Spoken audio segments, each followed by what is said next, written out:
I think perhaps we'll just kick off with some introductions of the panellists, and then I'll just briefly introduce what we're going to be talking about. So I'm Louise Russell, and I'm a consultant. Vicky Williams, I'm Chief Executive of Research Media, part of the Emerald Group. Sharon Cooper, I'm the Chief Digital Officer at BMJ. Alice Meadows, I'm the Director of Community Engagement and Support for Orchid. Gosh, sorry, these chairs really are sloopy, so I'm trying not to knock the table over there. So just by way of introduction, the important topic of diversity at the senior management and board level within our industry has gained visibility at various industry events, conferences, and so on over the past year. And the aim of this panel really is to build on those discussions that have already taken place, and also look at how we as an industry can try to redress that balance.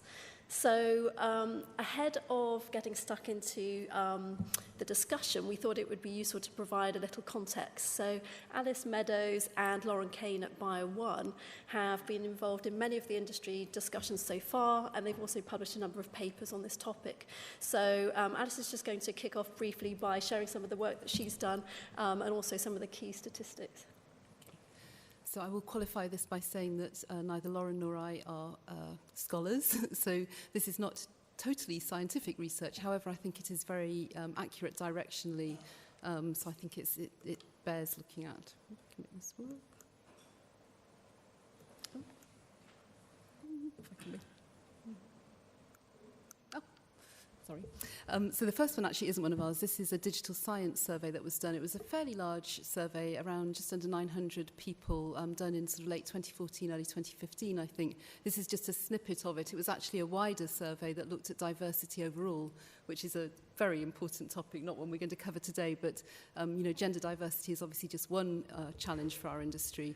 But what they found was a 63%, 36% split, with 1% left over, I guess, of women to men. I know in the blurb for this session it says 58%. I think there are different, as far as I know, there's been no really scientific research on this, really sort of in-depth, but I think we can all agree that it's probably around 60-40, thereabouts.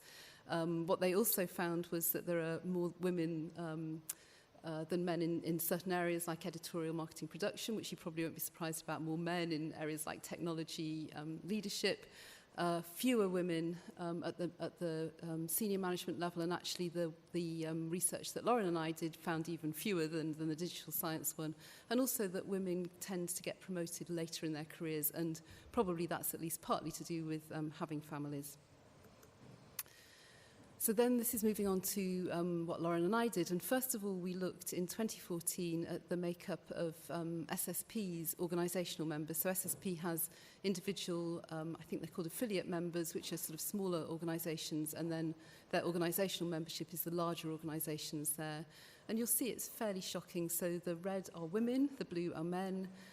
In terms of board chairs, the figure there is really particularly bad, and that was the case in other work we did as well. So I think 17% of the board chairs where that information was available were women. Just under 25% of the CEOs of SSP organisations at that time. Then last year we did the same thing, but for ALPSP members, all of whom were organisations. Again, this is slightly, the information wasn't readily available for absolutely everyone, so in neither case are we looking at every single organisation, but as much as we could.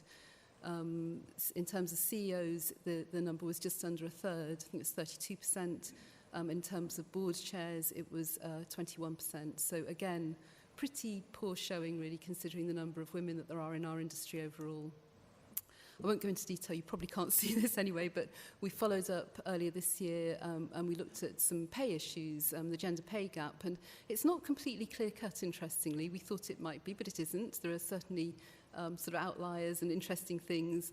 One interesting point to make is that this is a look at not-for-profits, US organisations that are either ALPSP or SSP members that file 990s, which in the US you're required to provide information about your top earners if you file a 990 as a non-profit. So that's where we got this information from. We divided it by the size of the organisation, which I think is something we're going to talk about later on. And it possibly is not surprising that the smaller organisations were more likely to have women at the top and the larger organisations were less likely to have women at the top. But there was some interesting stuff in there, and if you would like to know more, we published the results of this in Learned Publishing. I'm sorry, that was on Scholarly Kitchen. This one's in Learned Publishing. So this then was just a rather different way of looking at it. And actually today is a good time to be talking about this. So we also looked at the representation of women to men at conferences in our industry. So this was 2015 conferences, the sort of key 7 industry organisations that hold conferences. The line represents the sort of 60-40% women to men, and you'll see that AAUP in 2015 was the only organisation where the ratio of speakers, female to male, actually matched the number of women to men in our industry, and it got progressively worse. Academic publishing in Europe was especially bad. I'm very happy to say that their 2017 meeting, they have taken quite good steps to address that, and I think other organisations have done the same, and certainly being invited here for this session is I'm delighted that STM is also recognising that this is an issue. Great, thanks Alice. So to kick off then, what are the factors that are influencing the level of gender diversity at the senior management level and the board level within our industry? And perhaps Vicky can kick off with that. I thought about this quite a bit, and I'm actually not sure that it's anything to do with our industry in particular. I think we are reflective of what's going on in many sectors and many industries. I think the disappointment is that we would perhaps expect, given our gender split, that we would be in a more progressive position than other sectors. But you've got a lot of kind of cultural, economic, social factors at play there, as well as how women present themselves, how confident women are in terms of actually going for those promotions and top jobs. And that's quite deeply ingrained, I think. It's slowly changing, but it is quite deeply ingrained in society. As I say, I think the disappointment is within publishing is that we have this quite balanced gender split, and then we're still not challenging those accepted norms. Yeah, I would add, from a personal note, I think some of it's about choice and the choices that we make individually about when we will go for promotion and when we won't, or whether we feel confident in doing something or not. I think it's possibly, I don't know whether there's anything to do with the makeup of panels, so interview panels, and whether there's choice there. I think sometimes it's hard to say. In my career, I've worked in mainly female management teams, so I've certainly not experienced some of that, but I've seen it in the civil service where I've worked as well, where there's huge positive discrimination still doesn't necessarily actually make the change. Mm-hmm. And do you think that positive discrimination can also become a negative when we've talked about tokenism? Yes. I was on a panel earlier on this year at a Google event, and the only reason an ex-colleague of mine from the civil service was allowed to speak is there was a woman on the panel, and that is now the rule in the civil service, is that you cannot speak on an industry panel at a public event unless there is at least one token woman on the panel. And that almost makes you feel like, well, why am I being put there? I also discovered recently that I am on a list of top women speakers in technology. So somebody has compiled a list and has published it on the internet, and has obviously just randomly, has gone through and found lots of women. But are we interesting to listen to, or are we just women? I don't know. There were some really great speakers on there, I have to say, people I'd love to hear from. Yeah, it's a tricky one. I would slightly throw that last question back to you and say, are men interesting just because they're men? I think that unconscious bias plays a really large part in this, and I think we're all very guilty of that. I certainly, my manager, our executive director, called me on this last week, and she was quite right to do so, because everybody in my team is a woman. We have ethnic diversity, but not gender diversity on my team, and since I'm hiring at the moment, I've taken that on board, and I'm not promising I'm going to hire a man, but I'm definitely looking at the male applicants particularly closely, because I think my team should be diverse in that way. So I think we're all guilty of that. I think the challenge that as women we face is that for as long as there continue to be men at the top who don't really acknowledge that unconscious bias is an issue, so it's not just a matter of saying that, it's a matter of acting on it. which means that you have to change your behaviour in the same way that I'm having to sort of think, you know, oh gosh, yes, I haven't got a man on my team, I should, you know, do my best to fix that. You've got to make an active attempt, and I think that's why things like, you know, this speaker list, it may seem a little, or being the token woman, it's not ideal, but isn't it better than there being no female representation? Isn't it a good first step? So, Yeah, it's sort of, you know, how far do you need to have that bias in order to even things up, I guess. So just to come back to one of the points that you flagged up, Alice, when you were going through the research that you've done, do you think the size and the nature of the organisation makes a difference for some of these elements? well, I would love to see some proper research done on that. The digital science research didn't look at that either. Lauren's and mine has done, but only in a very small way. I suspect that it does, just sort of anecdotally, but I would really love to see some more research on that. What do others think about the site? Do you think that makes a difference in terms of being able to move forward diversity policies or, you know, sort of other actions of that nature? I think I can only, the Emerald Group's a medium-sized organisation, about 400 employees, and I think there's something about the culture of a smaller organisation that can make you a bit more nimble. I think individuals can be seen more within a smaller organisation.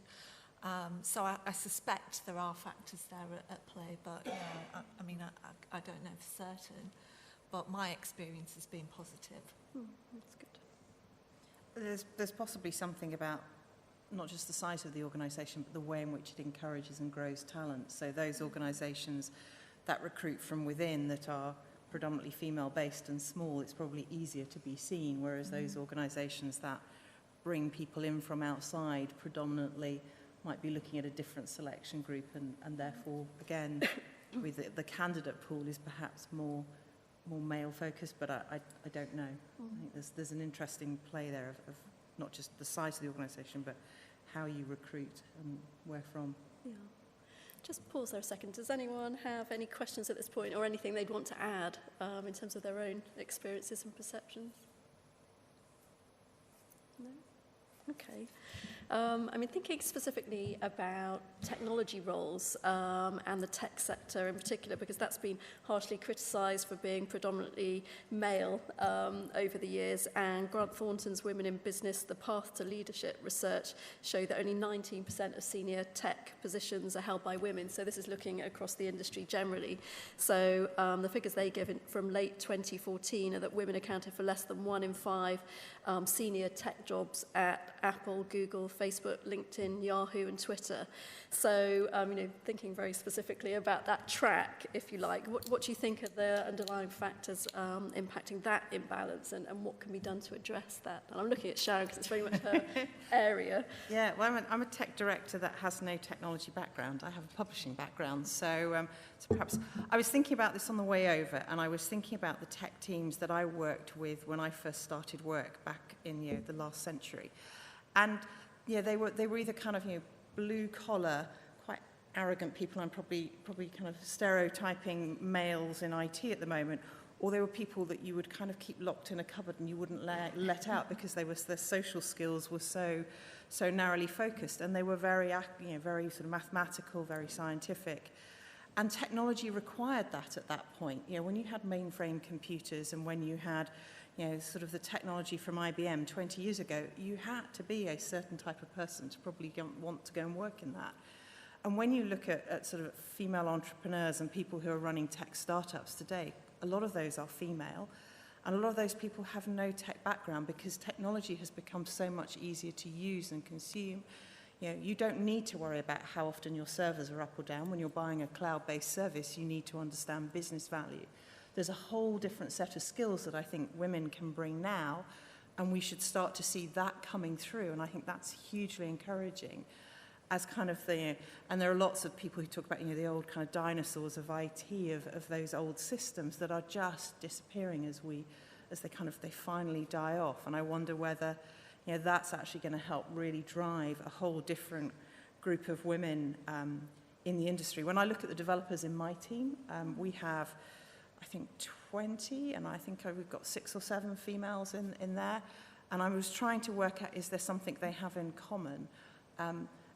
But what I do notice is that the team works better when there's a woman in it. So we run sprint teams, and if there's a woman in that team, the whole thing just works. The wheels are so much more well-oiled, and the whole thing is much less confrontational.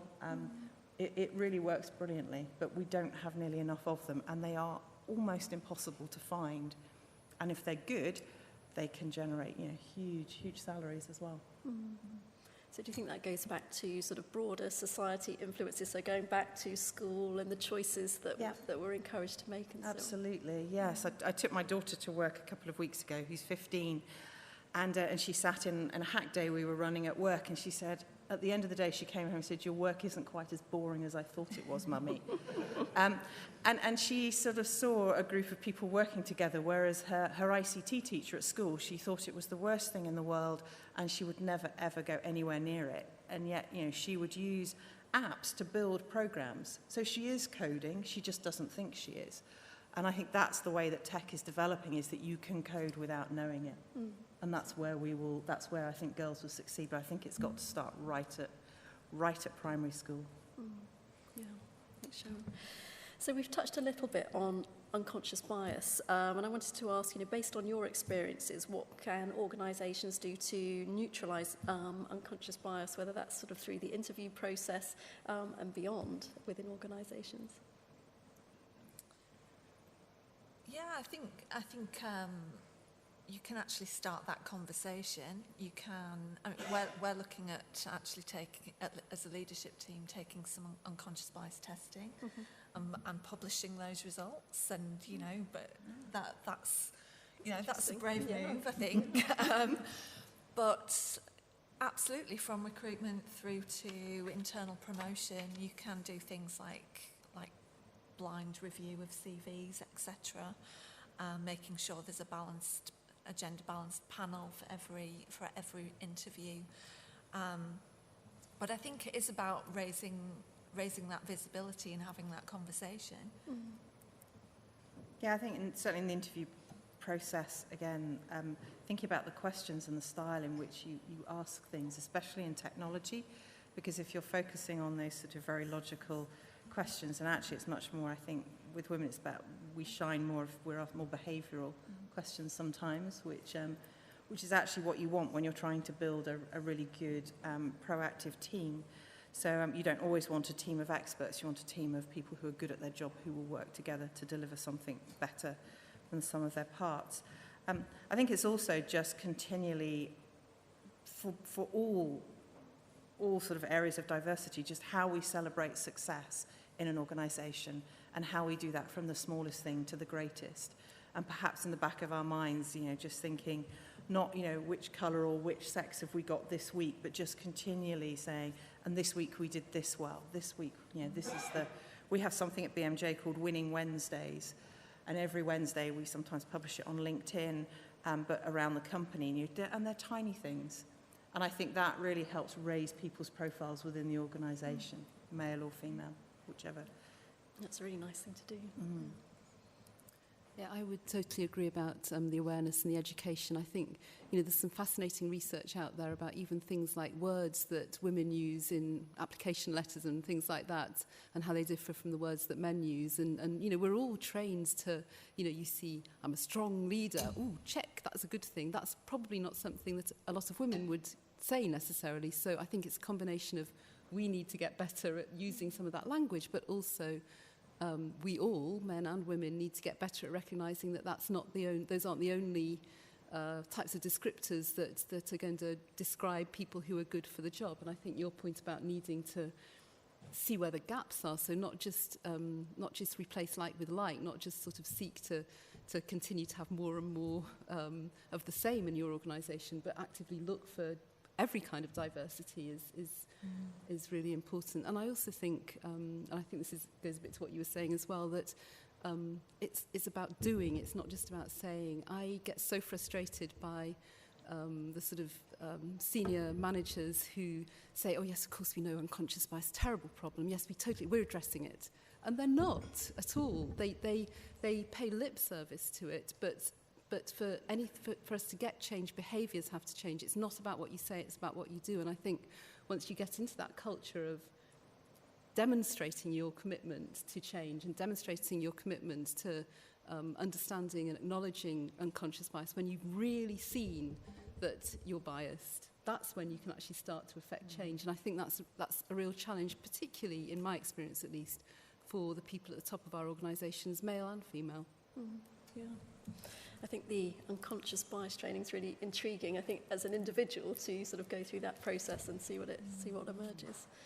I suppose related to that, what are your views on initiatives like Targets? So thinking about the FTSE 100, who have a voluntary minimum target of 33% of board level positions to be held by women by 2020. So there are things like voluntary targets, quotas, and more. I mean, do you think those sorts of things hinder progress towards equality at the top of our industry, or are they helpful? Do you want to kick off, Ricky?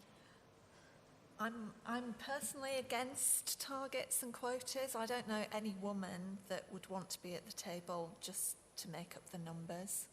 I think there are different ways in which you can drive that agenda. I think it's about creating the right environment for different leadership styles to thrive. As I say, raising that visibility, having that conversation. Within the group, we started a gender diversity initiative about a year ago now, and we haven't put any numbers or quotas or targets within that programme. It's been about celebrating different styles of leadership and again, providing the right working environment, being progressive in our policies and working practices to enable different talent to thrive. And actually that's bearing out really positive results without having without putting a target against it. Interesting. Yeah. I think they're useful to bring up a conversation, but I think where I've worked and seen them, somehow adhered to doggedly or rigidly, I don't think they add any value at all, because you actually just get you don't get the right people to do the job. You just get a group of women or whatever it might be, and that's not necessarily what you want at all. I don't love them. I wish they weren't necessary, but I think they probably are in the short term. So, I mean, in the same way as, you were talking about the male-female panels having the token woman. I don't love the idea of there being a token woman, but I do think that that's a step in the right direction. And I think that if you can be that token woman and show that you can get up on a stage and speak and, you do okay, it's good for you because you're like, okay, I can do this. And it's good for the people watching you and who are thinking about future speakers because they think, oh, okay, I can add you to my list. So I see it as an unwelcome necessity in the short term, but I long to get to the day where we're not even looking and thinking, look, there happens to be a woman on that panel, woohoo, that it's just, there. And we're not looking at our leadership teams and thinking about the gender split. We're looking at the people, not the diversity. I just don't think we're going to get there without some artificial incentives along the way. Yeah. I think that seems to be the tact almost the FTSE have taken, looking at some of the research that's come out of monitoring how they're progressing with that target. So it seems as though there had been good progress initially and that stalled slightly, but the evidence is showing actually when you get to a certain percentage of gender diversity within a board, actually there are financial benefits there. So that's what the research is measuring at the moment. What impact does having a more gender diverse board, a more diverse board more generally have on the bottom line, really? So those studies are really interesting. So thinking about our industry specifically, what practical changes can we as an industry make? What goals are appropriate? Do you want to start? We'll come back this way. Yeah, I think this is actually quite a hard question. Yeah. And I'm afraid I do think possibly some of the goals are targets along the lines of the ones that none of us really, well, some of us don't want at all and some of us don't really want. So I think, I'll use conferences again as an example just because I think it's a kind of easy, quick win. I do kind of think that as an industry, we shouldn't think it's acceptable to have all male panels at our industry meetings. I think that would be an easy thing to say, just we're not going to do that anymore. So I think maybe some sort of goals like that we could achieve actually probably within a few months or a year or so would set us on the path to just rethinking collectively how we view our industry from a gender diversity perspective.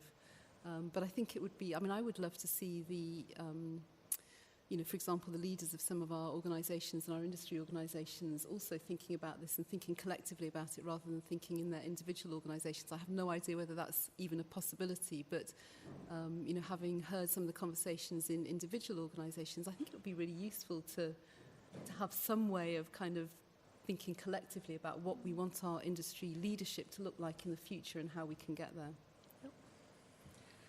I liked your phrase, what should we stop doing, rather than what must we start doing, because it makes it feel like if you say what must we start doing, it's like there are none of us there at all, whereas actually we are all around, it's just sometimes we're just not that visible. So if it's, and maybe that's an easier thing to get to grips with. It's easier to stop doing sometimes something than it is to start doing something. So maybe that's a way we should think about it. And that, I think, linked to your point around, you know, the quick win around conference panels, etc. It's positive role modelling, isn't it? And actually us showing to the next generation that, you know, we are here and we got here for a reason. And actually diversity is a really positive attribute within our industry and should be celebrated. I think publishing is an incredibly open industry and we share a lot. So I was saying to Louise earlier, I know when I was younger, I would have really benefited from some of that positive role modelling and mentoring through somebody not in my organisation, through somebody that was just in the industry. And I think we could do more there in kind of L&D programmes that would be industry-wide rather than company-specific. Actually, another thing that would be fantastic, I don't know whether it will ever happen, is some analysis, aggregated analysis of pay by gender, because I think that would be really great way for a great tool that we could all use, men and women, to help negotiate fairer, more equal salary. So the transparency in a number of different areas by the sounds of it. Just going back to thinking about the next generation, are there other opportunities for preparing that next generation for leadership? I think the expectations are already greater. So the next generation, any of us that are working with millennials or Generation Z, their expectations are very different, and I think they're going to force the agenda, and we need to be ahead of that and actually be providing the opportunities. If we don't, they'll make their own opportunities. It's interesting when you look at some of the stats around what jobs just won't exist in the next 10 years and what new jobs that we've never heard of now will exist in 10 years. So in some ways it's hard to say because our world is changing so quickly. But I think it is about showing what can be done and not sort of saying, oh, well, this is the way that we've always done it, so that it's got to continue, but really looking to people who are coming into our companies now who have a very, very different way of thinking to the way that we do, and sort of absorbing what they say and how they want to work and how that changes the way that we think about the structure of our workforce. And to that end, I mean, I love the idea of reverse mentoring, where it's not just about us, senior people mentoring the new people coming into the industry, but it's really important to do it the other way around, because that's our future readers, users, communities, whatever. And if we don't engage with them and learn from them, we've got every bit as much to learn from them as they have from us. So, and I would also add that, I see this very much as, this isn't a gender issue. I mean, I love to mentor young women come into the industry, but actually it's just as important to mentor young men, many of whom, as you both said, are much freer from the kind of, biases that perhaps our generation is more susceptible to. So I think that there's a real opportunity there to kind of, again, get out of this sort of gender trap, because our children are less caught in it than we have been. Just thought it'd be useful just to see a show of hands of how many organisations in the room have a gender diversity policy right now. So a fair few. And how many are thinking about those issues and what they can do about it, but haven't quite pinned that down into a policy right now? So quite a lot going on. Any questions or comments for our panel at this point?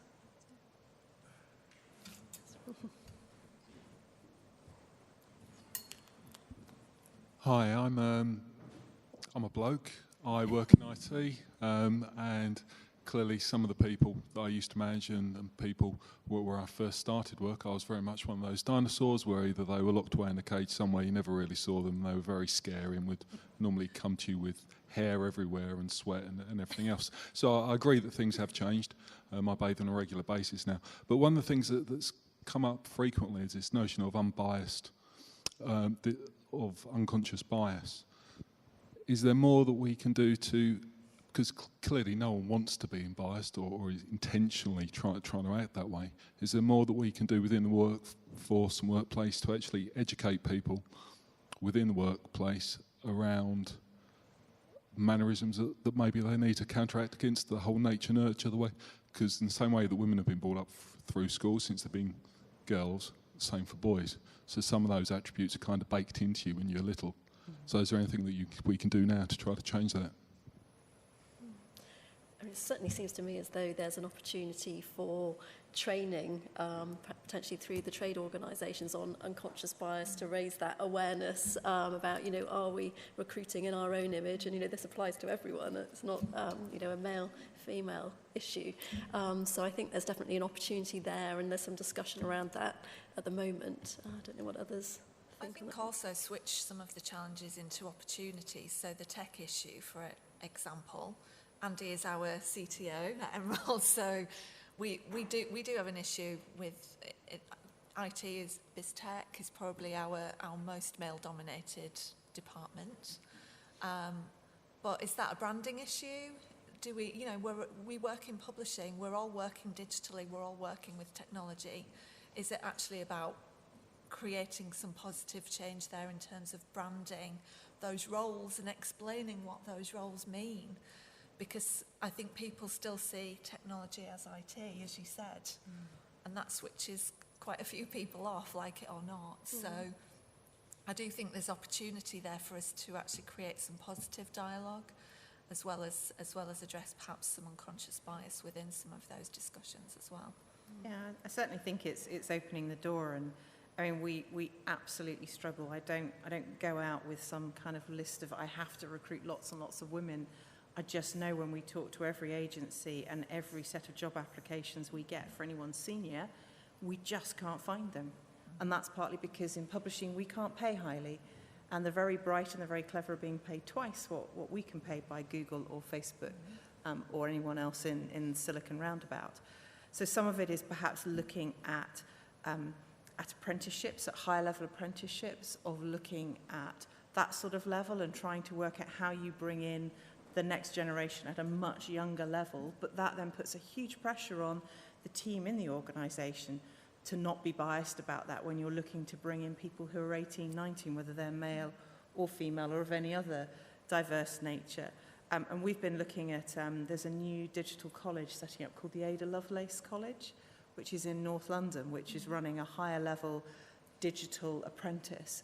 And they're absolutely placed in, I think, somewhere around Tottenham for very good reason, because they're trying to bring in a different level of diversity and get those people into organisations.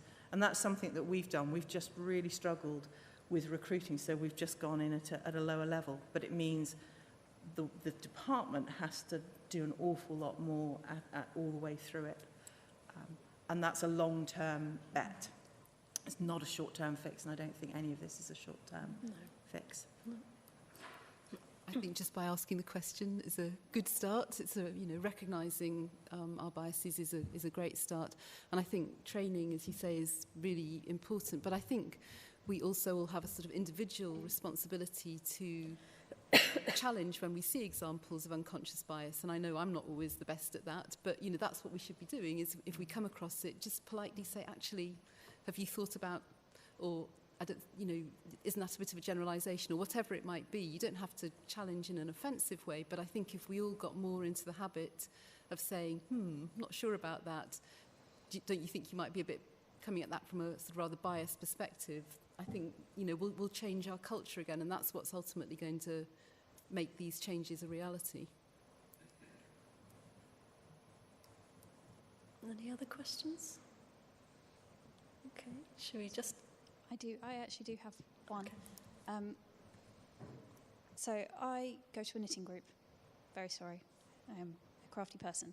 And at my knitting group is a senior developer who has been working as a developer for the last 20 years. And she was talking to me the other week on Thursday and said, I'm not sure I'm qualified to go for this particular job. Okay, show me the job spec.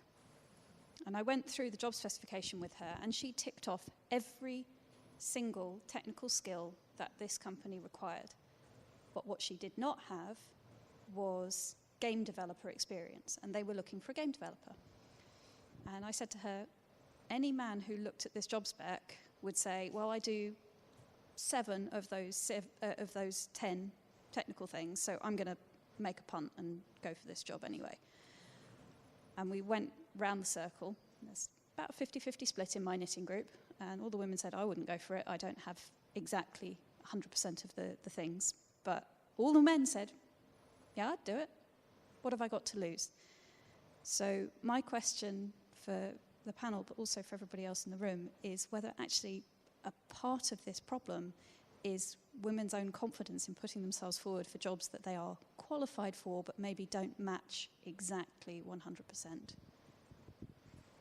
So what's your view on that as a potential source of the issue? I 100% agree. I think we should send the senior developer this way, though. I'm in need of 3 senior developers at the moment, so please do. I don't think she'd move to London. Yeah, that's the trouble. I've heard that story over and over again, and I've done it myself as well, absolutely. But I don't know that it's always just women. I think it's something about confidence, and that's about your own characteristics, and it's about your personality and other traits as well.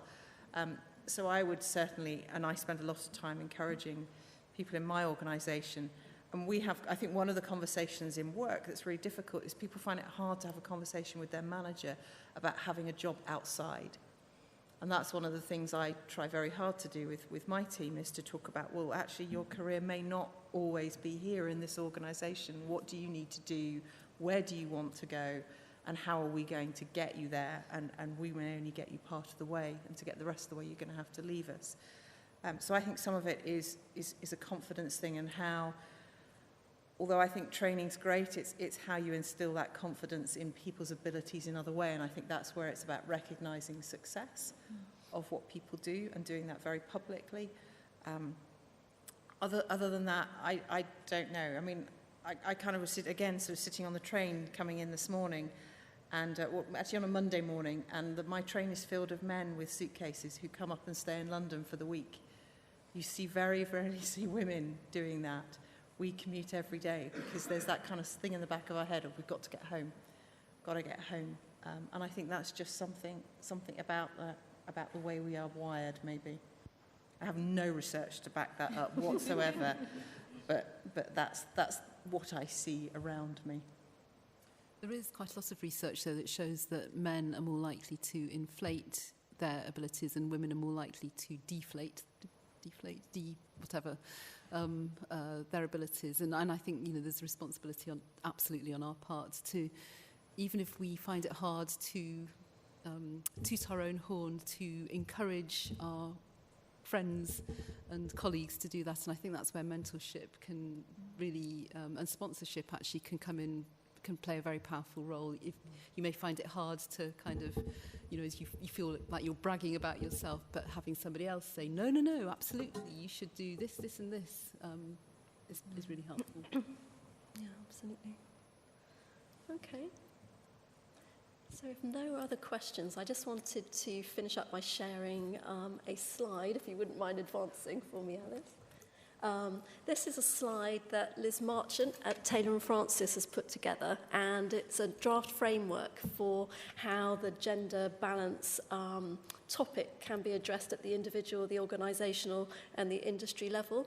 So the plan is to formally launch this at APE in January, so they really are trying to address that balance of getting this on the agenda. It will then be discussed further at UKSG, and the aim is that really this framework will be refined and will ultimately be endorsed by the industry and hopefully the trade associations. So it's very early days with this, and I'd be interested to know whether anyone has any feedback, comments and so on. But as I said, it's one of those things where, given our discussion, I wanted to share the slide here, and hopefully you'll have an opportunity to look at the slides on the STM website and have a look and see how it applies, you know, at the individual, the organisation and the industry level from your perspective. So that's just a sneak peek onto that. Great, well thanks very much to the panel for coming today and giving us some lively discussion on this front, and hopefully we've given some food for thought of you know, sort of changes we can make across the industry in this area.